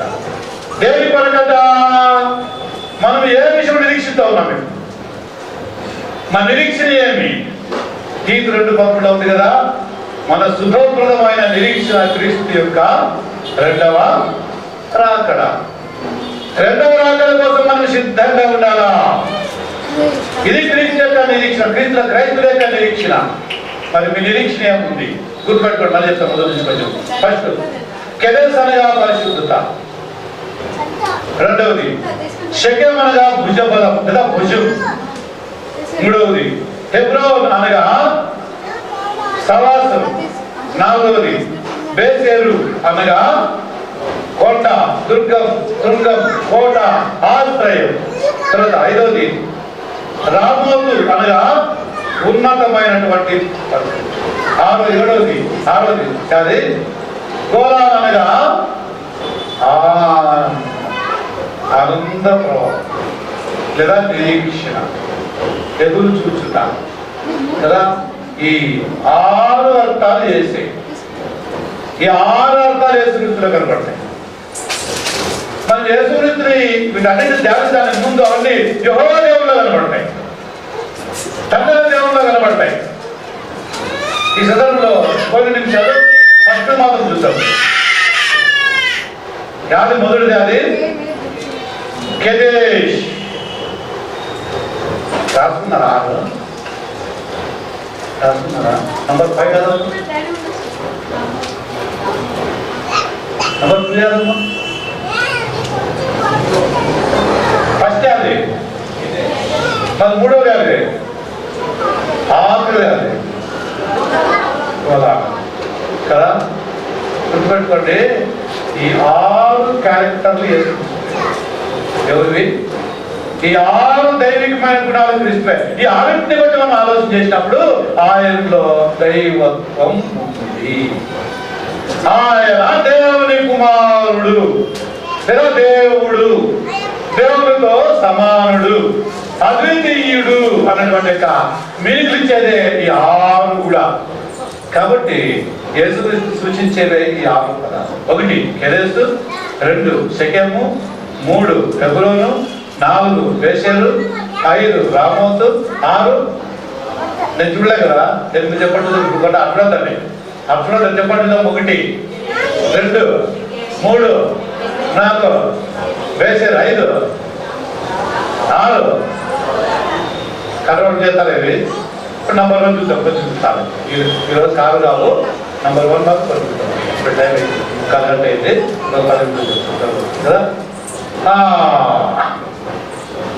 కెదేష్ గురించి వచ్చే వాళ్ళు కెదేష్ కదా. కెదేష్ అంటే ఏమని చెప్పినాం?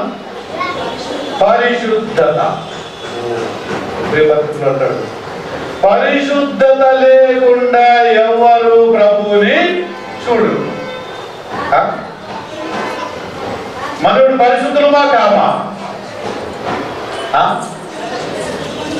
మనం పరిశుద్ధులుగా ఉండాలంటే మనల్ని పరిశుద్ధులుగా చేసిన అతను పరిశుద్ధుడుగా ఉండాలా, అపవిత్రుడుగా ఉండాలంటారా? పాపి రక్షిస్తాడా? కదా. పరిశుద్ధుడే మనల్ని బంధించడానికి అవకాశం ఉంటుంది, లేకపోతే సాధ్యం కాదు. పాత నిబంధనలో తన ప్రజల్ని పరిశుద్ధులుగా చేసిన వాడు యెహోవా దేవుడు. ఆయనకి యెహోవా అని పేరు. ఆయన అన్నాడు 1 పేతురు 1:16 నేను పరిశుద్ధులై ఉన్న ప్రకారంగా మీరు కూడా పరిశుద్ధులుగా ఉండాలి. ఎవరు వీళ్ళెవరు? అప్పుడు ఇశ్రాయేలు అన్నమాట. అని ఇప్పుడు క్రైస్తవులు కూడా క్రీస్తు రక్తంలో కడగబడ్డారు కాబట్టి పరిశుద్ధులుగా ఉండే తీరా. పరిశుద్ధులుగా లేకపోతే దేవుడు వీరిని ఏం చేయడు. మనం పరిశుద్ధులుగా దేవుని యొక్క కృపకు మనం పాత్రులు. మరి బైబిల్లో చాలా విషయాలు మనకు కనబడతాయి. యాకోబు పత్రిక 17 దేవుడు ఎలాంటి పరిశుద్ధులో మాట్లాడాడు కదా. యాకోబు పత్రిక 1:13 చూద్దాం. యాకోబు పత్రిక 1:17 17 చూడండి. 17 శ్రేష్టమైన ప్రతి ఈవి సంపూర్ణమైన ప్రతి వరమును దేవుని సంబంధమైన ఉండి జ్యోతిర్మయుడగు తండ్రి యొద్ద నుంచి వచ్చును. ఎవరైనా ఫాదర్ ఆఫ్ ది లైట్స్ అక్కడ ఇంగ్లీష్ లో. ఈ దీపాలు ఎవరు? మనం. ఆయన ఎవరు? జ్యోతిర్మయుడు, దీపాలు వెలిగించేవాడు. ఆ దేవుణ్ణిలో ఎవరిదట? చంచలత్వం గాని బాగుందన్నమాట. ఇది బాధ్యత చూపిస్తున్నది. శ్రేష్టమైన ప్రతి ఈవియు సంపూర్ణమైన ప్రతి బహుమానమును పర సంబంధమైనదై జ్యోతిర్మయుడు దేవుని యొక్క వచ్చును. మరి కింద ఆయన తండ్రి అయిన దేవునిలో లేదా యెహోవా దేవునిలో తండ్రిలో దేవునిలో ఏం లేదట కింద ఏ చంచలత్వమైనా లేదు. మరి గమనాగమనంలో కలుగు ఏ ఛాయ అయినా కూడా లేదు. ఛాయ అంటే పాపం లేదు. ఆయన ఏ అవినీతి లేదు. ఆయన ఏ దుర్నీతి లేదు. ఆయనలో చంచలమైన మనస్సు లేదు. చంచలమైన మనస్సు అంటే ఏంటంటే ఏమండి? చంచలమైన మనస్సు, చంచల ఏమంటే అప్పప్పుడు బుద్ధి సరిలేదని ఎంతదని కుక్కు చేతికి ఏమవుతుంది? చంచలం అనుకుంది. ఇప్పుడు చెప్తే అప్పలేదంటే పెట్టదు. అంతేనే మొదలు పెట్టావా? అయ్యో ఇప్పుడే కన్నావు కదా అంటే నేనప్పుడు ఎందుకు వెళ్ళాను? అప్పుడు ఒకటి ఇప్పుడు ఒకటి ఇప్పుడు ఒకటి అప్పుడు ఒకటి చంచలమైన బుద్ధి. కొత్త పక్కన కావాలి. స్వస్థ బుద్ధి కలిగి ఉండండి, స్థిరమైన బుద్ధి కలిగి ఉండండి, దేవునిలో స్థిరత కలిగి ఉండండి. ఇది పరిశుద్ధతలో ఒక వ్యక్తిది. ఇది యెహోవా దేవునిలో క్రీస్తులో కనబడుతుంది మనకు బాగా. ఆయనలో చంచల మనసు లేదు. మనకి ఏదైనా వాగ్దానం చేస్తే తిరిగి ఆయన పశ్చాత్తాపడ్డు, ఆయన బాధపడ్డు, అది కాదనుడు, అది నా వల్ల కాదనుడు, అది నేను ఇవ్వనుడు. ఎందుకంటే ఆయన స్టాండర్డ్. ఎవరు? తండ్రి అయిన దేవుడు. గమనాలు ఏమీ లేవు. చూడండి అంటే ఆయన మన మాదిరిగా మాట నుంచి మాట తప్పేవాడు కాదు, మోసగాడు కాదు. ఇలాంటి చీటర్. మనం ఫ్రాడ్ చేయడు, మనం చీట్ చేయడు, మనం దొంగలించడు, మనం దోచుకోడు, మనల్ని ఉద్ధరించేవాడని చెప్పడానికి ఆ మాట యోగ గ్రంథంలో మాట్లాడుతాం. యోగ గ్రంథంలోన 34:10 మాట్లాడుతుంది. యోగ గ్రంథం 34:10 యోగ ద్వారా దేవుడు ఏం మాట్లాడుతాడు? 34:10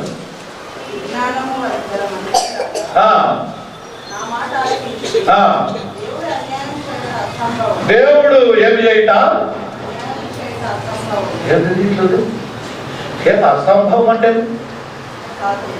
నాకు మాట చెప్పండి. దీంట్లో చదువులు చాలా ఉంది కాబట్టి మీకు చెప్తున్నాను. సంభవము అంటే ఏమి, అసంభవము అంటే ఏమి? నేను అనుకుందే సంభవించింది, నేను అడిగిందే జరిగింది. సంభవం అంటే జరిగింది, అసంభవం అంటే అది కాదు. దేవుడు పరిశుద్ధుడు కనుక ఆయన ఎట్లా అన్యాయం చేయుట అసాధ్యం. ఆయన అన్యాయం చేయడే, అది అసంభవము. దేవుడు చెప్పొద్దండి. యాకోబు 1:10 ఆయన గమనాగమనాలు లేనటువంటి దేవుడు, చాలా పరిశుద్ధుడు, ఆయన ప్రత్యేకమైన వాడు. ఆయన మనుషులు చాలా సార్లు అన్యాయానికే పాల్గొంటారు. ఎప్పుడు వీళ్ళకి న్యాయం అనిపిస్తుంది, ఇట్లా అన్యాయానికి వీళ్ళు దెబ్బతిని చెడిపోయారు. అంతవరకు వీళ్ళు అనుకునేవే న్యాయాలు, అవి ఎట్లా ఉన్నా కానీ వీళ్ళు ఏం చేస్తే అదే న్యాయమే. ధర్మశాస్త్రం అంటే అది కదా, కొడుకు వాడిని ప్రేమించాలా, దేవుడికి బతకాలి కదా, అది దేవుడు చెప్తే ఆ ప్రకారంగా మనం చేస్తాం కదా, అది దేవుడి యొక్క నీతి. పరదేశాలను ఆదరించాలా, పరదేశం ఏం చేయాలి, మనము సన్మానించాలా, వస్తువులు ఇవ్వాలా. పక్కన ఉన్నది కదా, నేను డబ్బుకుంటే మీరు నాకు లేదు, నేను రోగి ఏం చూసే రాలేదు, నేను ఆకలి కొట్టి నాకు అన్నం పెట్టలేదు, నన్ను చూసే రాలేదు. ఎప్పుడు ఆకలిలోనో, ఎప్పుడు ఆకలిలోనో దేవుడు చెప్పి మాట. దేవుడు ఇలాంటి వాడు.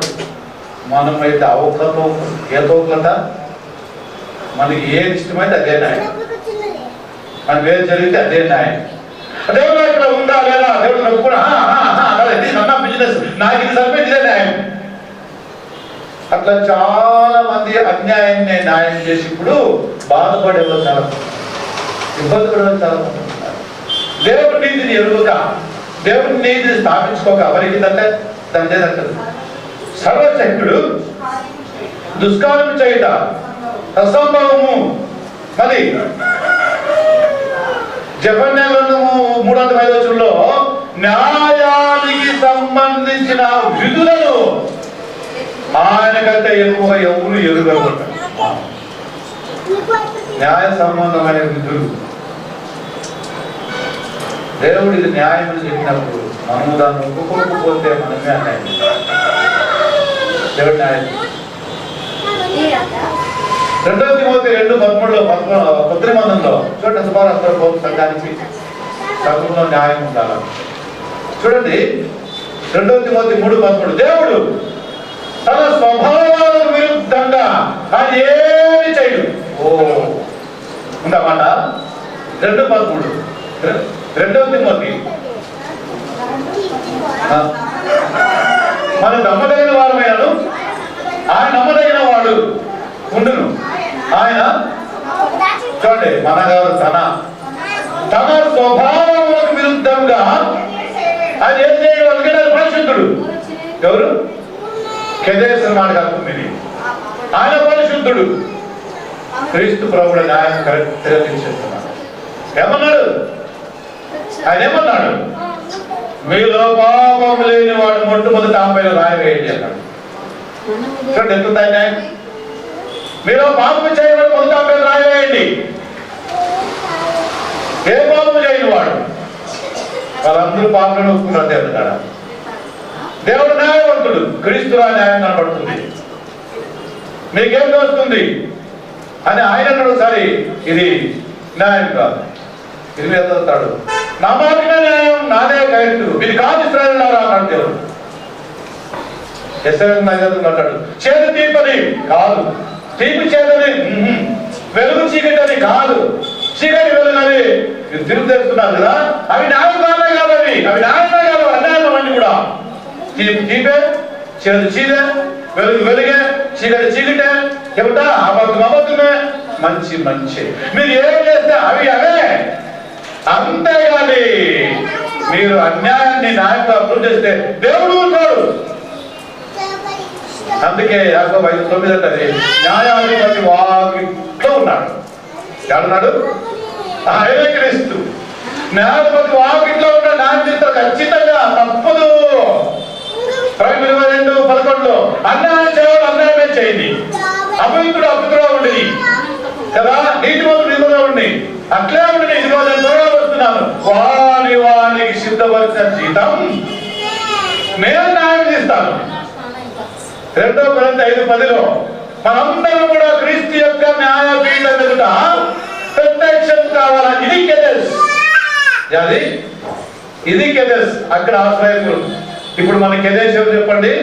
క్రీస్తు, ఆయన సంఘం, ఆయన సంఘం, ఆయనయే ఆశ్రయపురం. మీరు ఇంకా ఎవరైనా ఈ ఆశ్రయపురాన్ని, ఈ క్రీస్తుని, ఈ క్రీస్తు లేకపోతే వెంటనే బాప్తిసం పొందండి, వెంటనే రక్షణ పొందండి,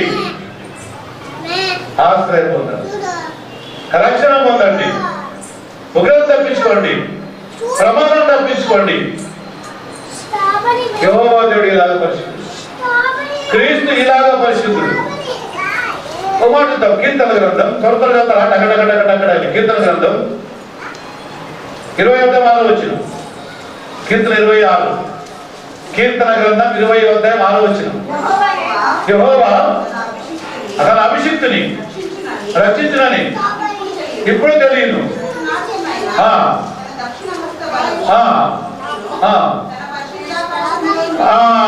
తన పరిశుద్ధ ఆకాశములో. ఇక్కడ ఇది ఎక్కడుంటుంది? పరిశుద్ధ ఆకాశం.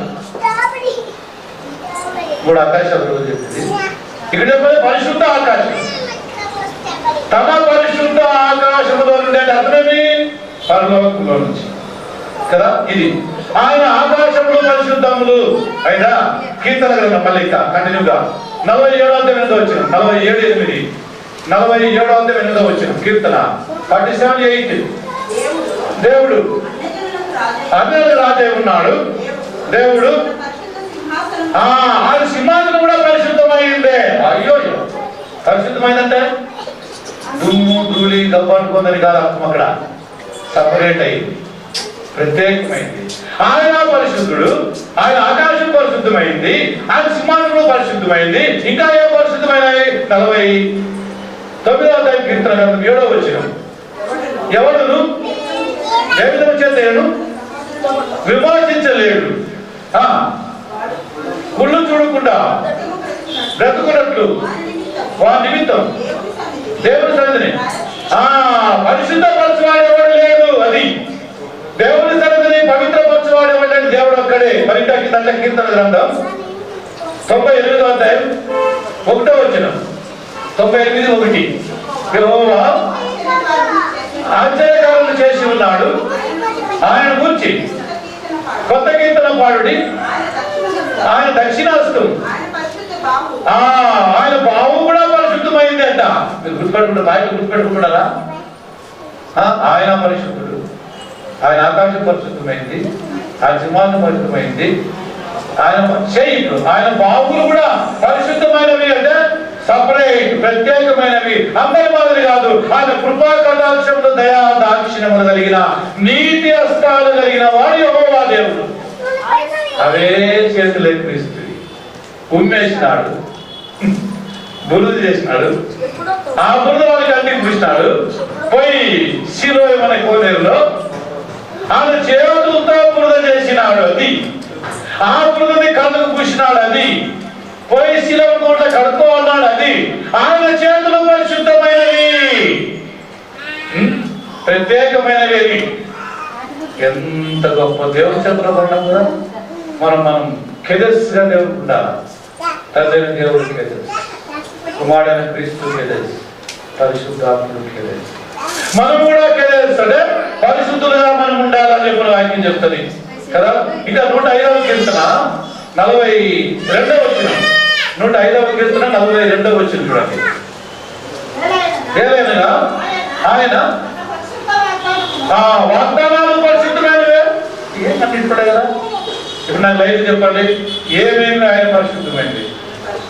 1 ఆయన పరిశుద్ధుడు. 2 ఆయన పరిశుద్ధ అంటే పరలోకం పరిశుద్ధమైంది, ఆయన సింహాసనం పరిశుద్ధమైంది, ఆయన చైలు పరిశుద్ధమైనవి, ఆయన వాగ్దానాలు పరిశుద్ధమైనవి. ఏదైనా మనకి చేస్తాం చెప్తే ప్రత్యేకంగా ఉంటాయి, సపరేట్. అవి ఎవరితో సమానం కాదు. ఈ విధంగా దేవుడు ఇంత పరిశుద్ధుడు. దాన్ని సూచించే పదమే కేదేష్. కొత్త దశకు వస్తే అదే మరి కొత్త మన రాయబడింది ఆత్మలో కూడా పరిశుద్ధమైందా కాదా, వాక్యాలన్నీ లేఖనాలు పరిశుద్ధమా కాదా కదా. పరిశుద్ధమైన పౌరులు రాశాడు కదా 2వ తిమోతి పత్రిక 3వ పద్నాలుగు వచ్చింది. చాలా బాగుందా మాట్లాడు. బాల్యం నుండి నీవు పరిశుద్ధమని ఎరిగిన లేఖనముల విషయంలో నువ్వు జాగ్రత్తగా ఉండు. అవి దైవావేశం వల్ల కలిగినటువంటి 3:14 2వ తిమోతి 3:14. చదువు ఎవరు వచ్చినా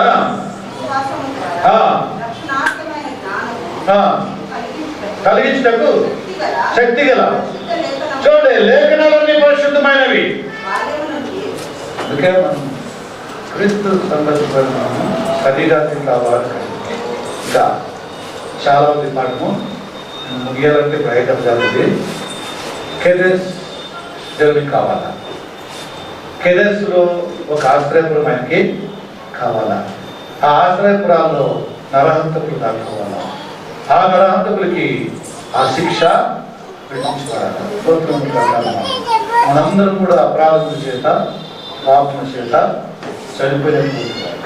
కాబట్టి మనము ఇలాంటి అపరిశుద్ధులుగా ఉన్న హెబ్రీ పత్రిక 10 ప్రకారంగా 14 ప్రకారంగా మనల్ని పరిశుద్ధులుగా చేయగలడు క్రీస్తు. ఆ మాట హెబ్రీ 10:14 వచ్చినాము కదా, మనల్ని పరిశుద్ధులుగా చేయగలడు ఆయన. మరి అట్లే పోతే 13, 12 కూడా పాపలను పరిశుద్ధులుగా ఆయన చెప్పారు. అందుకోసమే యేసుక్రీస్తు బలిగా అయిపోయినాడు. ఈ విధంగా మరి ఇంకా హెబ్రీ పత్రిక 13, 12 మొదటి పత్రిక 1, 2 కూడా దేవుని క్రీస్తు యొక్క రక్తంలో కడగబడిన మనందరం కూడా పరిశుద్ధులు. పౌలు ఒక్కడే కాదు, పేతురు ఒక్కడే కాదు, అపోస్తులు ఒక్కటే కాదు, మనం కూడా వారితో సమానమే, వారితో కూడా పరిశుద్ధులమే కదా. వాళ్ళ వంతు వాళ్ళు పనిచేశారు, మన వంతు మనం ఇప్పుడు పనిచేస్తున్నాం. మొదటి దశలోని పత్రిక 4:3-7 నుంచి పరిశుద్ధులుగా ఉండుటకే దేవుడు మనల్ని పిలిచినాడు కానీ అపరిశుద్ధులు ఉండాలి పిలువలేదు. మొదటి పేతురు పత్రిక 1:16-19 పోతే యెహోవా దేవుడు అంటాడు, నేను పరిశుద్ధుల ప్రకారం మీరు కూడా పరిశుద్ధులుగా ఉండాలి అంటున్నాడు. కాబట్టి ఎఫెసీ 5:3-4 ప్రకారంగా పరిశుద్ధులకు తగినటువంటి క్రీమించి మనం పరిశుద్ధులుగా ఉండాలి. అంటే కెదెస్ అనుభవం మనకు కలుగుతారు. ఈ మాట గుర్తుపెట్టుకోండి. నేను ఎప్పుడైనా నడవచ్చు ఖచ్చితంగా కదా. ఆశ్రయపురాల్లో మొదటి దాని అర్థం ఏంటి? మనం ఇప్పుడు కెదెస్తా దేవుని కాదు కదా. రాత్రి మొదలు యెహోవా దేవుడు కెదెస్, అందుకని కెదెస్ నేను పనిచేసినాడు. అక్కడ ప్రాణభిక్షలు ఇప్పుడు అపరాధంలో పాపాల్లో చనిపోయినటువంటి మానవ కోటి రక్షించడానికి దేవుడు ఈ ఆశ్రయ దుఃఖం క్రీస్తు దిగించాడు. కాబట్టి ఇప్పుడు క్రీస్తు దేశంలో ఉన్న వాడికి ఏ శిక్ష ఏ విధి కూడా లేదు. కాబట్టి శిక్షను తప్పించుకోవాలా, శాపం తప్పించుకోవాలా, మన పరిశుద్ధులుగా కావాలంటే క్రీస్తు యేసు యొక్క స్వార్థని విని స్వార్థం నమ్మి మారుమోసుకొని తండ్రి యొక్క కుమారుడు యొక్క పరిశుద్ధాత్మ యొక్క బాప్తిసం పొంది రక్షణ పొంది సంఘములో చేర్చబడుట కెదెస్. అర్థమైందా? What is the meaning of the కెదెస్? కెదెస్ మీన్స్ ప్రొటెక్షన్ కదా. పరిశుద్ధం లేకుండా దేవుని ఎవరు క్రీస్తు రక్తంలో కడగబడిన మనము ఈ జీవిత యాత్రలో పరిశుద్ధులుగా కలిగి దేవుని